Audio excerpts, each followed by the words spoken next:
Has censorship gotten out of control? How could you ever stop it?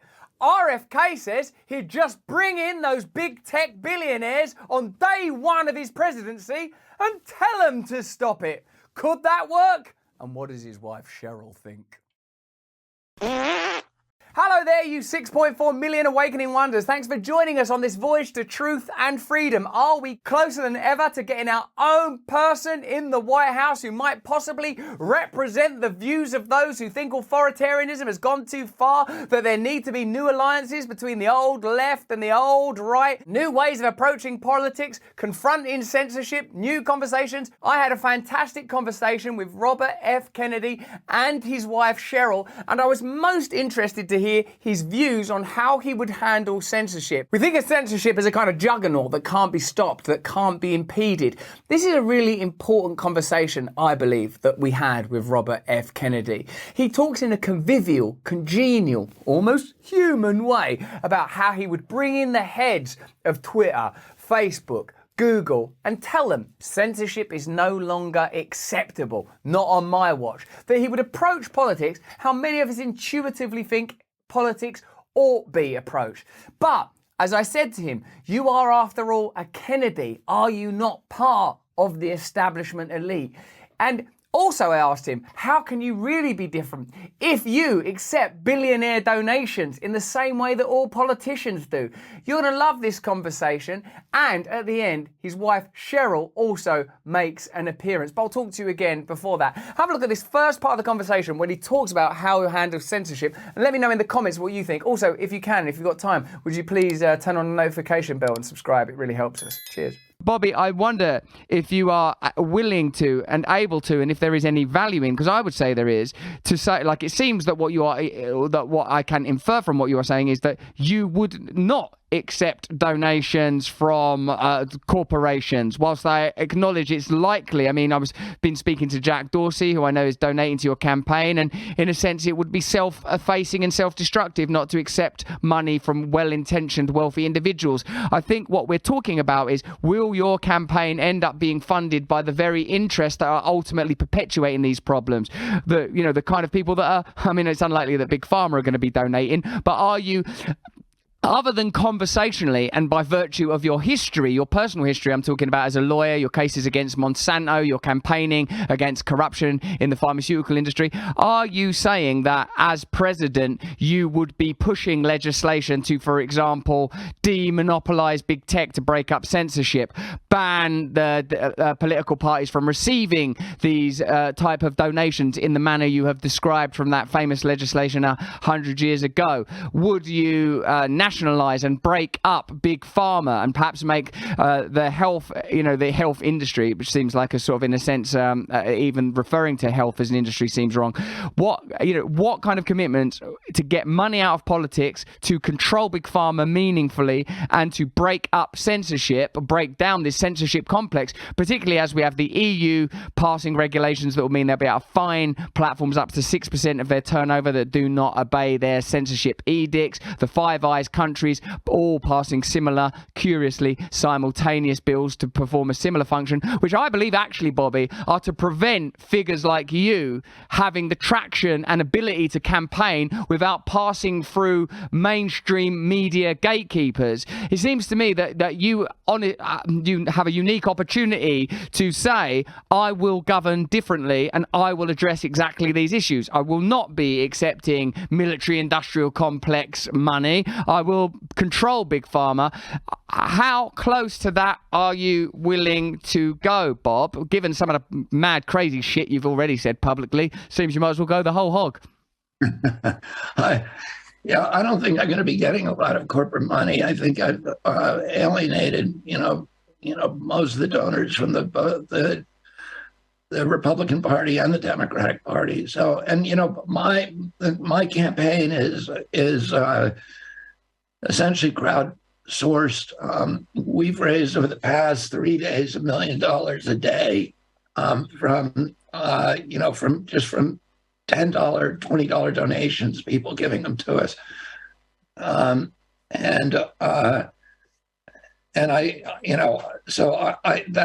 I think that's probably how we're going to end up funding the campaign. In terms of fixing the system, Russell, it's hard because you have a Supreme Court decision that equates, monetary contributions with speech. And you know what? To me, I've been campaigning against Citizens United case since it was passed. I forget it was 2006 or 2008, but I think it may have been 2006, and I may have misspoke earlier. But I think it's one of the worst things one of the worst Supreme Court decisions in history, because I think it's really changed the nature of politics in our country. And, I'm going to figure out every way I can to work around it. And that may be through publicly financed campaigns, but that it's a major preoccupation with me. In terms of, what was your other question? In terms of censorship and how to ensure. Yeah. So I'm very alarmed with what the European countries are doing right now, because it's completely anti-democratic. And now you're going to have the countries censoring dissent about government policies, which is not a function of democracy. That is clearly a characteristic of totalitarian regimes. There's never been a time in history when the people who were censoring free speech and books and burning books were good guys. They're always the bad guys. And if you give the government the power to do that, that power will be 100% of cases, that power is going to be abused.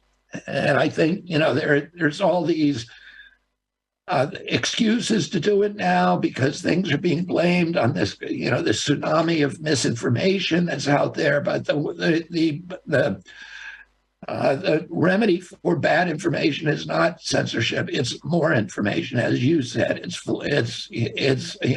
is a vibrant, fierce debate about information with no holds bars, with no restrictions, and we have to do that now. In our country, I think we're blessed to have Elon Musk here, and also Jack Dorsey, who are willing to take a multi-billion-dollar hit in order to, and also just the hatred and vitriol from people who should love them, in order to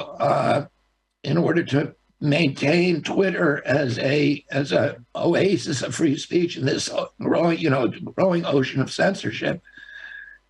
And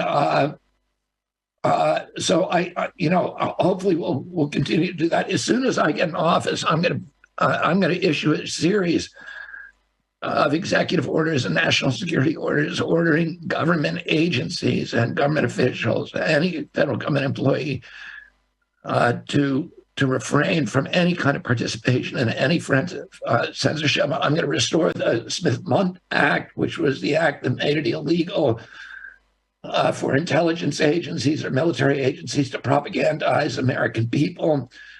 I'm going to bring the big tech titans, the big CEOs, into a meeting in the White House, and I'm going to have an all-day or 2-day or 3-day seminar if we have to figure out how we can do, how they're going to continue to run their sites and to make sure, that things that are not protected speech, like and incitement of violence, those are not protected speech under the First Amendment. Those legally you can censor, or fraud you can censor without it being incursions on the First Amendment or for free speech rights. I'm going to ask them, how do we do this? And the backstop is, if they can't do it, then I would consider making them common carriers, where it's illegal to censor. I don't want to do that. I think it's much better for them to stay in the, as private companies. But they need to recognize the fact that they are now the public square. That is just the reality of our time. If you want to talk to large groups of Americans, you got to do it. Those are the only places you can do it. Pretty good, isn't it? Let me know in the comments if you think that he's the kind of candidate that could deliver on those promises. And also let me know if he's ever going to be in that position. Will the Democratic Party establishment ever let him rise? I spoke about that elsewhere in the conversation. That's all available in the other place. Now, I got a bit swept up in the mystique of the Kennedy name and said, regrettably, that I will do a pull-up competition with RFK. Have you seen him? Pretty shredded, isn't he? He's pretty hench, and now I've got to do a pull-up competition with him. I spoke about that, as well as just being in a marriage with him and his wife, Cheryl. I'm not in a marriage with him and his wife, Cheryl. I spoke about the subject of being in a marriage with them. This is a fantastic part of the conversation. Stay with it. Let me know what you think. Cheryl, like you've said, of course, that there are some issues that you plainly disagree with Bobby on. It can't be that that big food and big pharma are in lockstep to continually benefit from an unhealthy America. What are the areas that you do agree with Bobby on? And if you're happy to say, I ask you with all respect, are there any areas that you find more challenging? Because the truth is, within most marriages, like me and my wife find it difficult to agree for more than 15 minutes on any given subject. So where are the areas where the two of you are in plain alignment, and are there any subjects that you are comfortable sharing that you are not in alignment? Well, if I'm being candid, where we differ is Bobby is very focused on facts and numbers, and I understand feelings and people, I think, in a different way. So even during the pandemic, I understand people being afraid. I understand people on both sides being afraid of getting the vaccine, of not getting the vaccine. People were terrified that they weren't going to be able to say goodbye to their mother or father that was passing away. There were so many feelings, overwhelmingly just filling the air, and people's relationships, and everyone was disagreeing on a lot of things, and a lot of it was coming from just feelings that we were all having. So I think that's sometimes where I don't want to say get off track, but I don't have feelings, Russell. You're a cold lawyer. You're a brutal, heartless lawyer who thinks only in terms of the law. You don't care about people's emotions, like Cheryl, who frankly should be president. Also, the biggest disagreement is about the dogs and whether they should go on the couch or not, or the bed. Yeah, well, dirty dogs shouldn't be on a bed, but that's beside the point. Yeah, I think it's. I understand. Sometimes I think that feelings should be addressed first, and maybe science second.